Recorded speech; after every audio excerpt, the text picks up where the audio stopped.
Hello, Village, and welcome back to another episode of Twanna Y'vette Speaks. I am your host, Twanna Y'vette, and for the next few minutes, we're going to be talking about something that I have discovered in blackamericaweb.com. This is really serious, and I would like everyone to take notice of this. If you have heard about this story, I cannot wait to hear what you have to say about this. I am absolutely stunned, just simply mortified. I was going to go live earlier, but yesterday was my daughter's gender reveal, and I had a lot of filming and editing, and I'm still not done, but I had to take a break to get this story to you guys. So, lawyers say that a cop video of shooting of two blacks suggests a cover up. This is by Teresa Crawford, Ed White, and Don Babwin of the Associated Press. A body camera worn by a suburban Chicago police officer who shot a black couple in their car was only turned on moments after the shooting, a fact that the lawyers representing the woman strongly suggest an attempt to cover up what had happened before he opened fire. It's like he was trying to cover up a narrative to justify this use of excessive force. Attorney Ben Crump told reporters on Tuesday, shortly before the city of Waukegan released 6 short videos of the events of October 20th to the public. Now, moving on forward, Waukegan police have said that the officer, who has not been publicly identified, fatally shot 19-year-old Marcellus Stinnett and seriously injured 20-year-old Tafara Williams because he feared for his life when the vehicle Williams was driving rolled towards him after a traffic stop. In one of the videos, a woman, presumptuously Williams, can be heard asking, "Why'd you shoot us?" And later, the officer can be heard telling her that she tried to run him over. So later, the officer can be heard telling others who arrived at the scene, presumptuously fellow officers, that they almost ran me over. On Wednesday, a day after expressing optimism that investigators would get to the bottom of what happened, attorneys were having none of the officers' account of what had happened. That is the false narrative that we continue to talk about. This police officer has zero, absolutely zero credibility. This was from Antonio Renamucci. If I'm saying that wrong, please forgive me.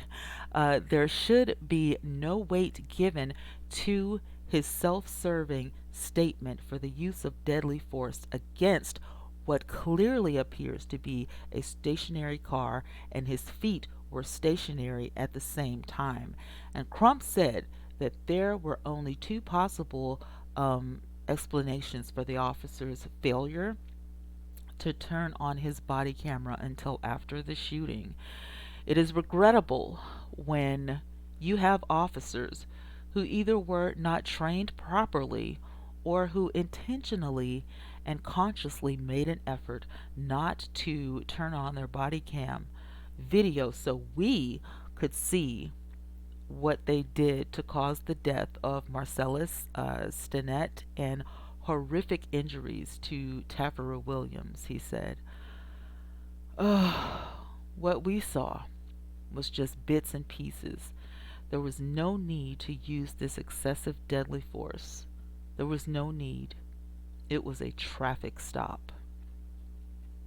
Authorities have not discussed the attorney's contention, but within just a few days of the shooting, the city did fire the officer in part for not turning on the body cam sooner, a clear breach of department policies, according to a statement issued Wednesday by Waukegan Mayor Sam Cunningham.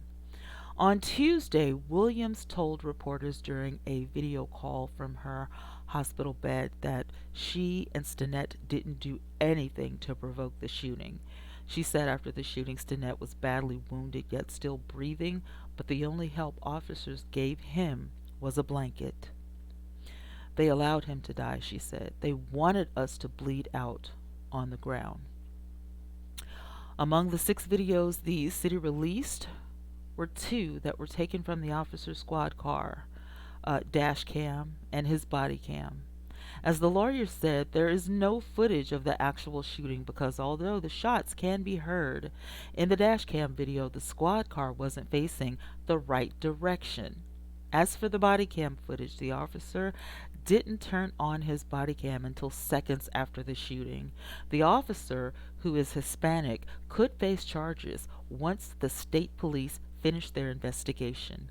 The Justice Department's Civil Rights Division and the FBI are also investigating. Cunningham addressed the shortcomings of the video, but he said in a statement that he felt it was necessary to release what he could. And again, we are all hurting as a result of this incident, and while I intend to allow justice to run its course and not compromise the integrity of the process, I must balance that with my commitment to the families and the community to always maintain transparency.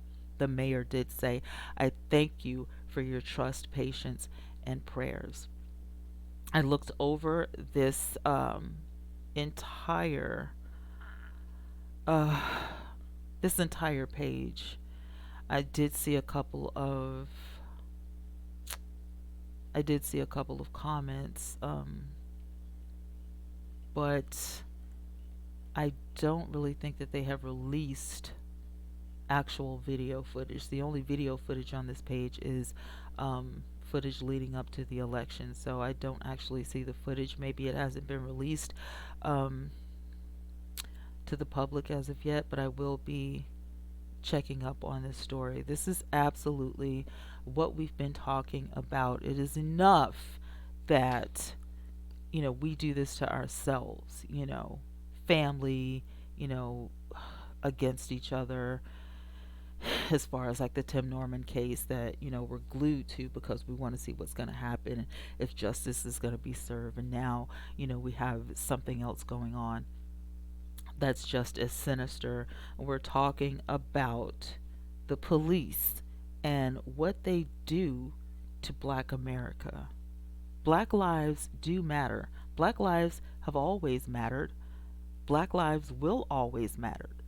And I don't understand what this vendetta is. What I can say for sure is I understand ignorance. Ignorance is when you are afraid of something you don't understand. You are ignorant of something because you did not take the time, or you do not want to understand what it is. And so you have no knowledge of it. And I feel like when we say these people are ignorant, they're ignorant of the fact that Black people are human, just like everybody else.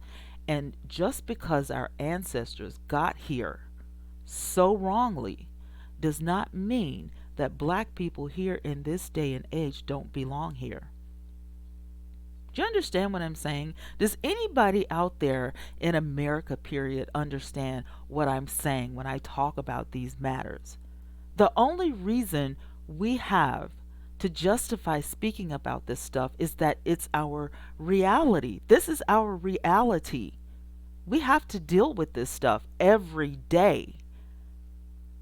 And I'm sorry, but as a Black woman in America, and I stand with and for Black America, and I support Black Lives Matter, how could I not? My skin color lets you know the reason why. I wake up this color and I go to sleep this color.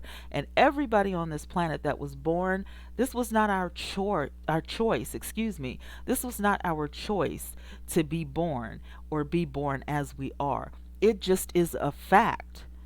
So the fact of the matter is that anybody, I don't care if it's police, I don't care if it's somebody of a different race, I don't care if it's somebody from a different planet, that you can actually hate another being so strongly.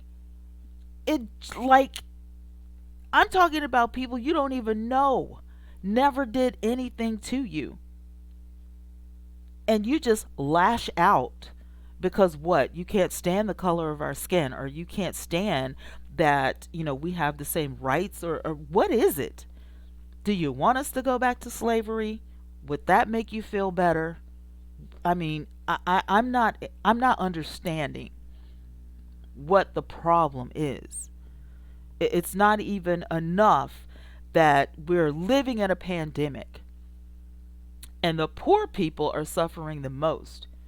Do you have a body count currently of how many people have lost their lives during this pandemic, let alone at the hands of reckless police officers that continue to use their power against innocent people?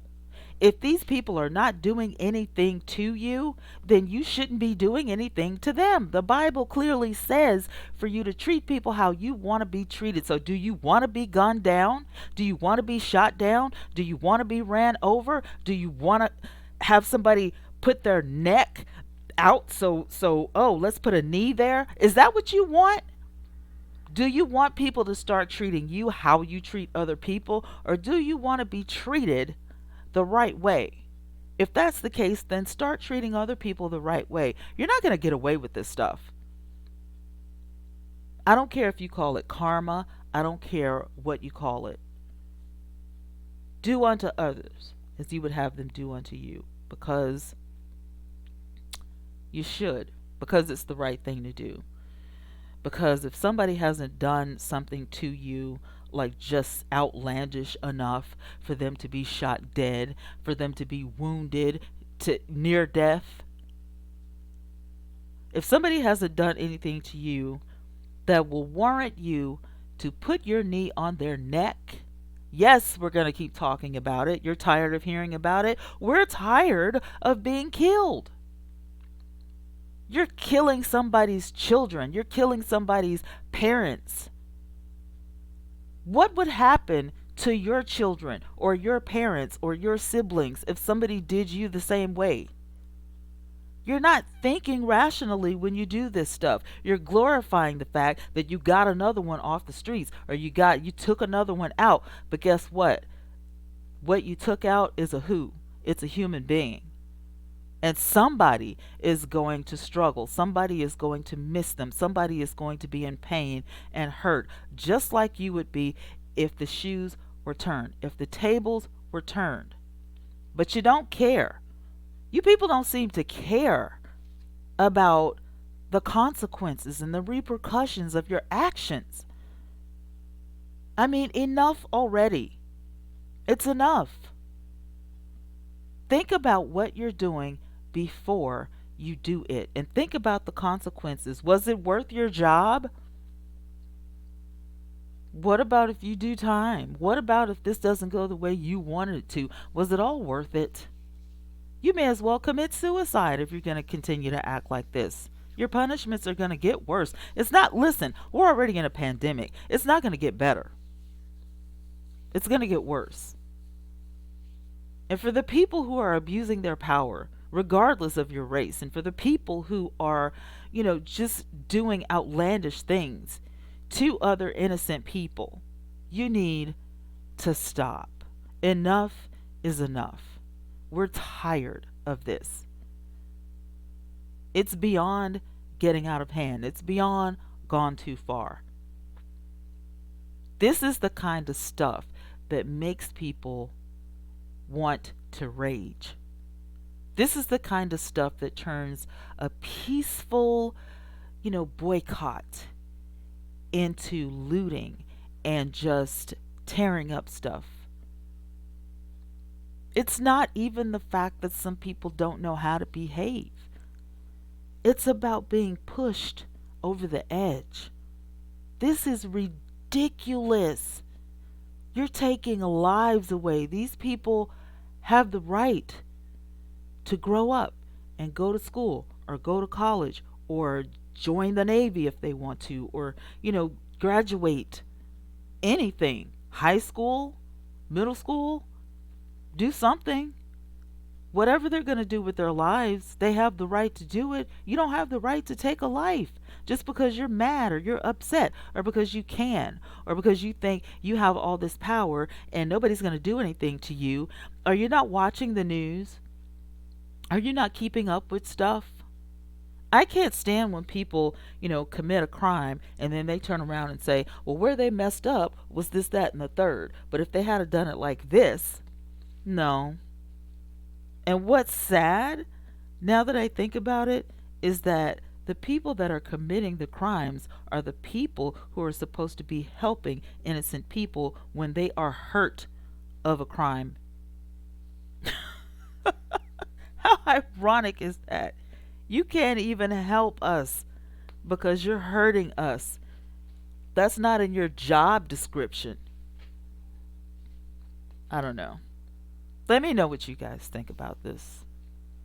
I can't wait to hear what you guys have to say. It's worth talking about. And the more noise that we make about it peacefully or however, it's worth it because our lives matter. Thank you so much for listening.